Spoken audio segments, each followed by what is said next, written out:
We are live in 3, 2, 1. Women from the Church of Jesus Christ of Latter-day Saints hold a conference to push for more ethical government. Very unexpectedly and out of nowhere, I feel Joe Biden put his hands on my shoulders. Former Vice President Joe Biden speaks out about allegations of unwanted kissing. Trump calls out to Mexico to stop it in regards to caravans. Find out what the issue is and how Trump is reacting.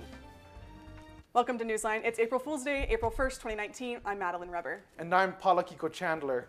Fire crews from Lone Peak to Juab County are working on cleaning up damage from a controlled train explosion last night.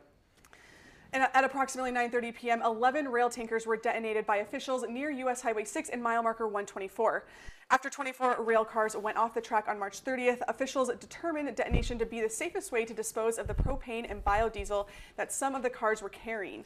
The controlled detonation resulted in a loud explosion and a large fireball. Cleanup may take 3 to 5 days. Police have identified a man who was killed in a rollover crash in West Valley City last night. The man who died was in this tragic accident was identified as 76-year-old Richard Allen, learned from Sandy. His SUV was involved in an accident with a passenger car. Police say Learned was partially ejected from his SUV and later died on scene. No other people were hurt in the accident, and the cause is yet to be determined. Women from across Utah are feeling empowered after the Mormon Women for Ethical Government's conference this weekend at BYU. NewsLine reporter Lauren Neff was there. So Lauren, what were the main issues that they discussed? Well, Paula Kiko, the organization mainly addressed the need for women to be politically active across party lines. The second annual conference for Mormon Women for Ethical Government was held on Saturday at the BYU Marriott School. The all-day event tackled topics like discrimination, immigration, media literacy, refugee efforts, and most of all, peacemaking in politics. Speakers included BYU professors who talked about conflict resolution and getting involved in politics. We will be the influence for good that we have the great power to be in whatever our sphere.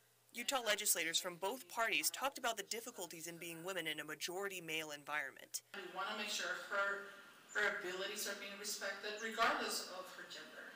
And sometimes that doesn't happen. We get pissed off. Mostly, the conference inspired its attendees. The message that I think they tried to stress today is the widow's mind, that everyone can have a contribution. We don't have to feel like we have to do something major in order to make change. MWIG started off 2 years ago as a Facebook group between a few friends in response to the inauguration of President Trump. But after 4 weeks online, the group grew from 20 to over 4,000 members. Now MWIG has over 7,000 members in almost every state and even in other countries. Their main goal is to inspire women of faith to be ambassadors of peace who transcend partisanship and courageously advocate for ethical government. They've organized vigils and protests and made statements, one of which was read off by Senator Cory Booker during the Brett Kavanaugh proceedings.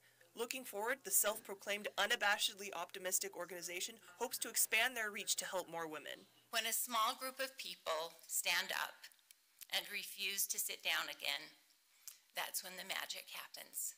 That's when change happens. To learn more about this organization, you can visit their website or you can find them on Facebook. A fire that damaged multiple apartments and displaced dozens of residents has been put out. Flames destroyed multiple apartment complexes early Monday morning near 3100 South Decker Lane Drive in Westlake City. Police and firefighters quickly responded to the scene, helping residents out of the building and fighting the fire. The fire has been successfully put out by firefighters and traffic on the road has resumed normal activity. The cause of the fire is still unknown. Salt Lake City police are still looking for a suspect who ran from the police Sunday morning. Officers already in the area responded to the sound of a gunshot fired near 900 East and 400 South at 2 a.m. Sunday morning after a man shot at a building in the area. The male suspect ran away from the scene, getting away from officers after a brief chase. Police found a gun on the ground and damage to the building's windows. The man is still on the loose, and it is unsure what the intent of the shooting of the building was. President Trump says he is closing the border in Mexico and doesn't stop sending illegal immigrants. We have run out of space, we can't hold people anymore, and Mexico can stop it so easily.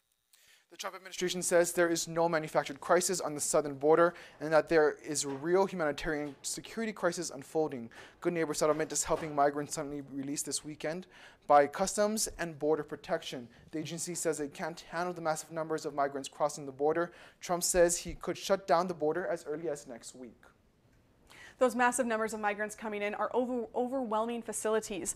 One Customs and Border Protection facility is more than 350% over capacity. Now hundreds of migrants are being released into Texas towns every day. Natasha Chen shows us how some of the migrants are being ushered into the U.S.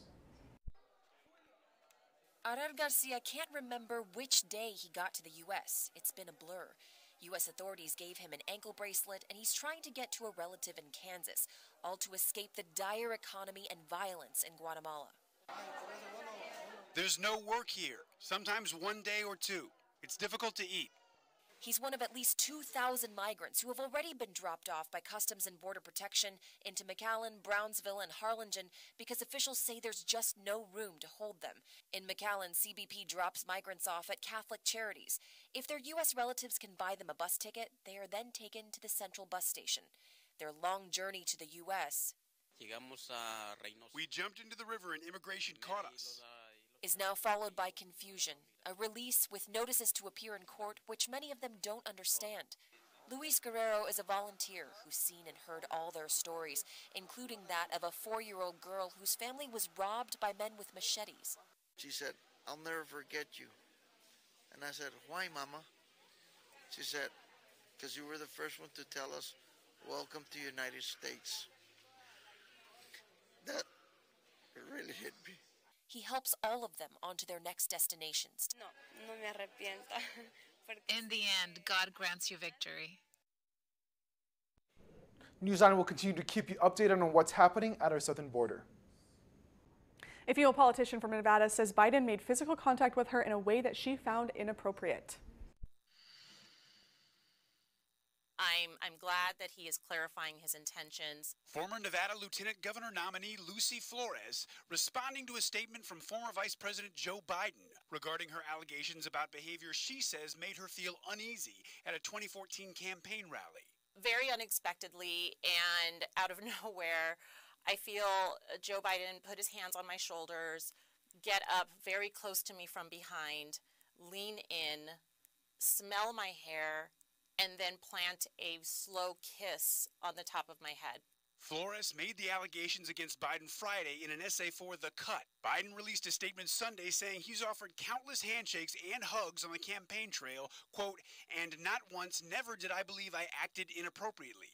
If it is suggested I did so, I will listen respectfully, but it was never my intention." Flores says that's not exactly the point. My point was never about his intentions, and they shouldn't be about his intentions. It should be about the women on the receiving end of that behavior. Some Democratic presidential hopefuls that Biden may be competing against also weighed in.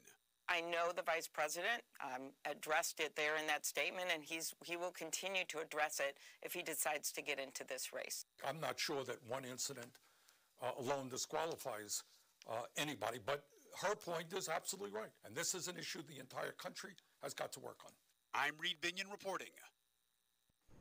A famous Los Angeles rapper will no longer be able to accept awards or hold his child. He is someone who put our community on the map. What happened to him and what police are doing to resolve his case. A country near Indonesia is calling for a death penalty. What community groups will be penalized and why? A meteor flies across the sky, lighting up the area, and eyes on Saturday night find out where and what people were seen next.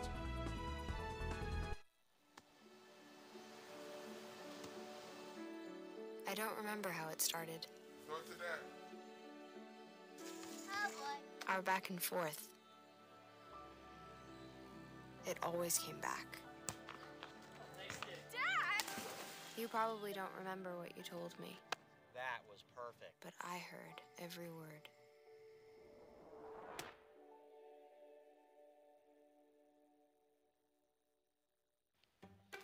What's Beethoven's favorite fruit? Banana. How does a tissue dance? Put a little boogie on it.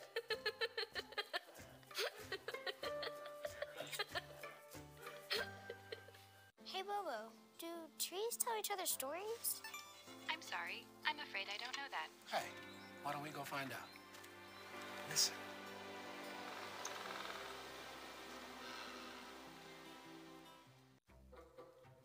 They call me Maxie, but I prefer tripod. I was your above-average four-legged homie, and then wham, bam, minivan. Some people pity me. Now that's lame. I still run, fetch, and swim. And the ladies love me. I'm the ultimate wingman. Just don't ask me to high five.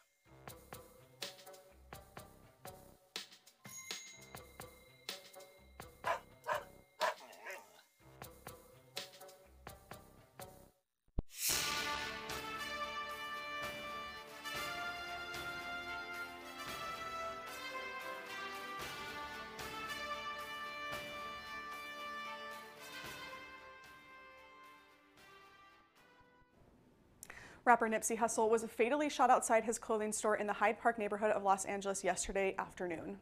People thought that our community was just about violence, and Nipsey put a change to that, and he let them know that even though we're from underprivileged communities of poverty, that we can still become something.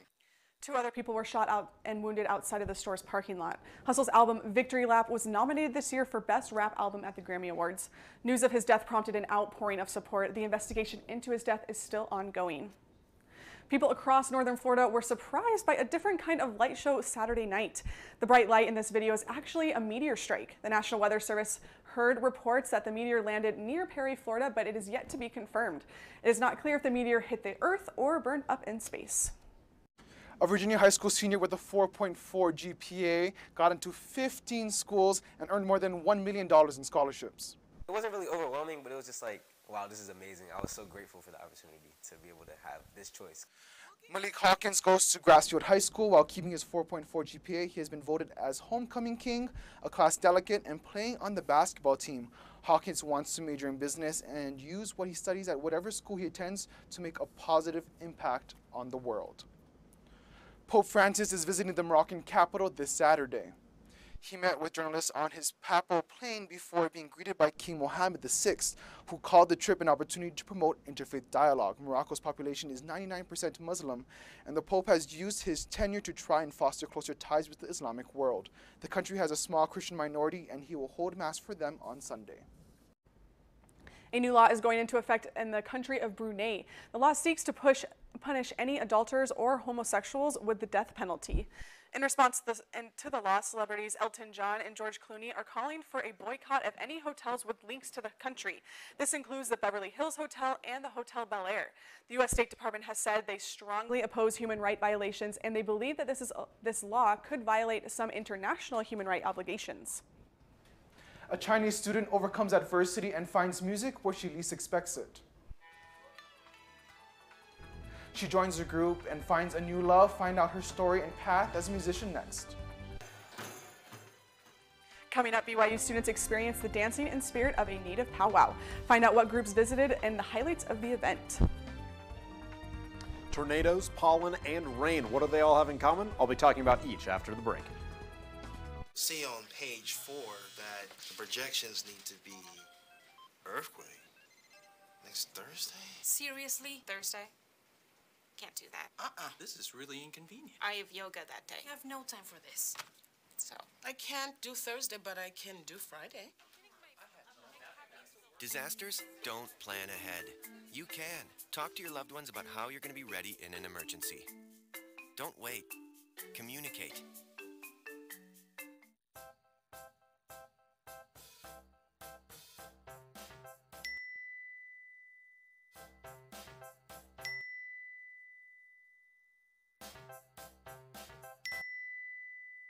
Planning the right amount of food is hard. The Guestimator makes it easy. Just tell it who's coming and what's for dinner. Then it tells you how much to make. And yes, it even plans for leftovers. Try it at SaveTheFood.com. When they test you, stand firm and move only when you hear the seatbelt click that says they're buckled in for the drive. Never give up till they buckle up.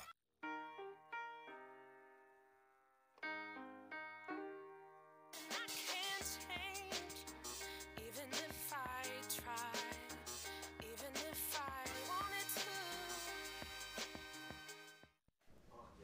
Jussie Smollett's absence from the NAAC Awards gave way to a roast session by Chris Rock. Ali Arnold has more on the story. Ali? That's right. Take a look at this hilarious clip of Chris Rock joking about Jussie Smollett. Yeah, I know. What a waste of light skin, you know? You know what I could do with that light skin? Rock was initially told not to make any Jussie Smollett jokes at the event, but that didn't happen. Rock joked that Smollett took advantage of his light skin, questioned what the actor was thinking, and called him Jesse with an E because the U in his name was a sign of respect. The audience clearly enjoyed it, and so did many people watching. Twitter had plenty of reactions and laughs from viewers at home, like this user who said, "Telling Chris Rock no Smollett jokes is probably the quickest way to get him to tell Smollett jokes." Others were glad Rock had the guts to talk about Jussie Smollett, like this user who said, "Everyone was thinking it, he had the guts to say it was hilarious." Another user wrote, "Thank you, Chris, for having some backbone and also for staying on the very short, still likable celebrity list." All in all, this user expressed it best with this gif right here. Hats off to you, Chris Rock. Musicians all the way from China came to BYU to perform with the chamber orchestra. One of these Chinese musicians plays a unique instrument called the peepaw. NewsLine reporter Lauren Schofield talked to the musician. Lauren, what is a peepaw? The peepaw is a 4-string Chinese musical instrument that you play by plucking it. A Chinese musician played it at the BYU Chamber Orchestra performance last Friday night. It was selected by destiny. Chinese musician Lin Weiwei found her love for the peepaw, a wooden pear-shaped lute, through a mix of circumstance and fate. That time in 1980s, in that period, it was rarely to send your kids to some place to learn music, especially for a normal Chinese family. Lane's mom decided she should play violin because it was cheaper than piano. Plans to become a violinist were squashed when suddenly Lane had a bicycle accident and broke her leg. Lane's broken leg caused her to miss her violin lessons for the next 3 months. Her mother searched for a new instrument for her to play, and a friend told her about the peepaw.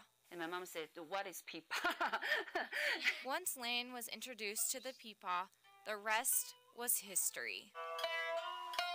Lane's musical abilities took her from her teaching position at the Central Conservatory of Music in Beijing all the way to Brigham Young University in Provo, Utah. BYU invited Lane and Chinese students to perform with the BYU Chamber Orchestra. Lane says that the collaboration is more than just a musical performance. It's a way to transcend cultural differences. She calls it a communication of music. Because if you just play your own music, like Indian music, Indonesian music, you are only standing for your own culture.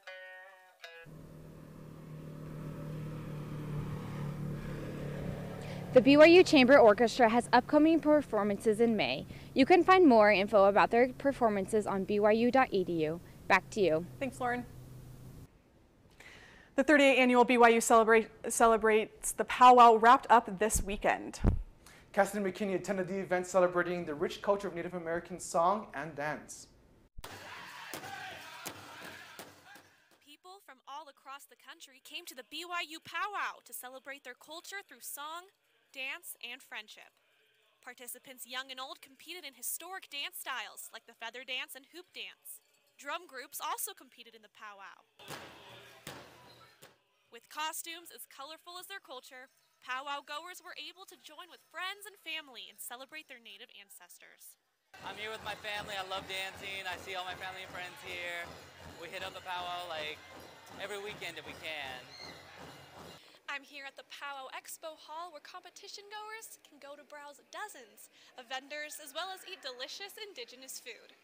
BYU Catering served authentic native dishes like Navajo tacos and fry bread.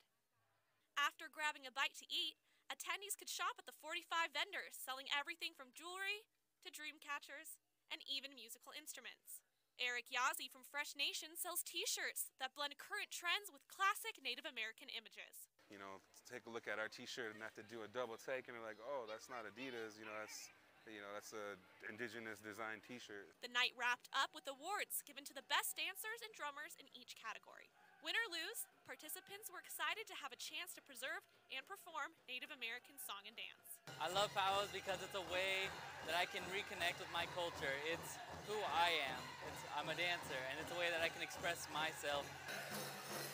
Reporting for Newsline in Provo, I'm Cassidy McKinney.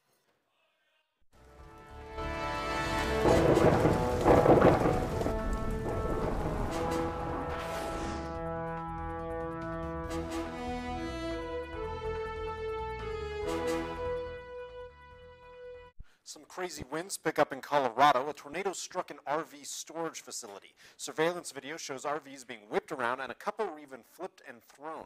The National Weather Service is still determining the strength of the storm. Meanwhile, in Georgia, we get to see a different effective wind. If you have allergies, just looking at this might make you sneeze. It shows green pollen clouds exploding from trees as a helicopter passes by. As we look at the map of the U.S., we can actually see this green right here is going to be the rainfall we're going to be getting here in Utah. And so that is going to actually knock a lot of that pollen out of the air. But it will be coming in tomorrow, staying for a couple days, and then leaving only to come back this weekend. So do keep that in mind, that as that rain is changing, or as rain comes in and out, that you'll want to keep that in mind. Meanwhile, our temperatures, this green, a little bit of blue, that green is going to be between the temperatures of 50 and 60, whereas the blue is going to be dropping down into the 30s and 40s. So do keep that in mind as well, that the temperatures are going to be stable across the board. Salt Lake City is at a 57 today, Provo is at a 57, Richfield's at a 59, and St. George is at a 72. So highs are pretty good, very comfortable day. Especially because when we look at our lows, we're only going to drop down to a 46, a 43 in Provo. Vernal is going to go all the way down to a 35, but St. George is going to be at a 50. So today is a beautiful day. We are looking at some cloud cover coming into southern Utah tomorrow, and most of the week ending with some rain coming in this weekend. And southern Utah is looking at some rain followed by cloud cover, only to have some more rain this weekend. We'll be right back.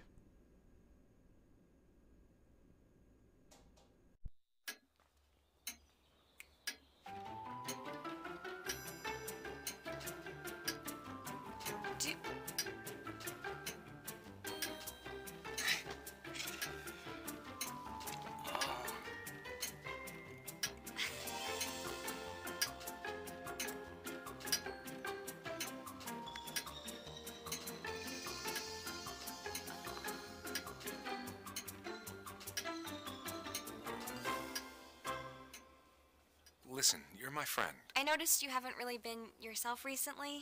Yeah, I feel like something's up. How are you? Are you okay? Is there anything you want to talk about? I just want to know how you're feeling. And listen, even if you don't know what to say, I'm here to talk. No matter what you're going through, I just want you to know I'm here. I've got your back. When you want to talk, I'm here.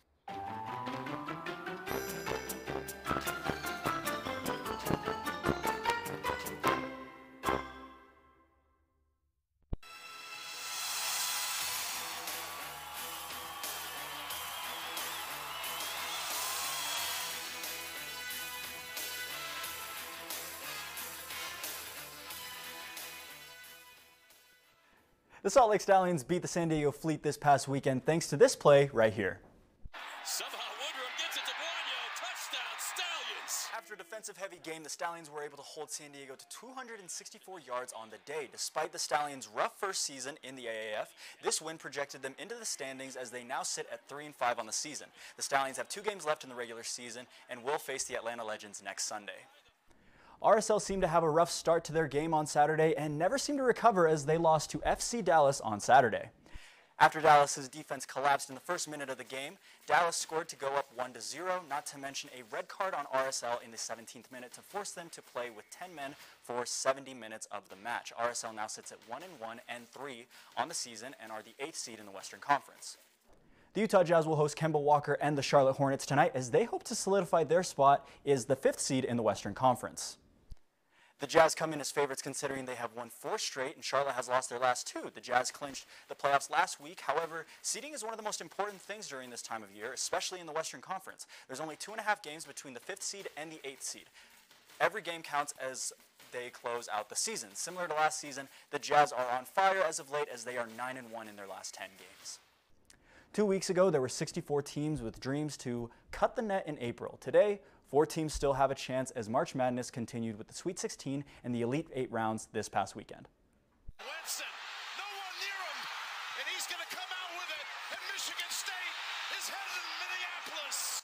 After Texas Tech upset Gonzaga, and Auburn upset over Kentucky, a Virginia win over Purdue, and a big upset by Michigan State over the heavily favored Duke, the Final Four is set and will take place this Saturday. 5th-seeded Auburn hopes to stay hot from downtown as they face one-seeded Virginia. Texas Tech will be tested by a tough Michigan State squad. We'll be right back. Truth is, I'm impressed. I haven't been asked such intelligent questions in a long time. Nice.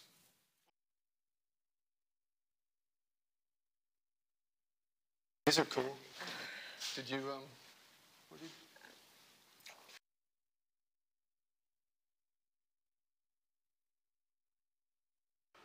What?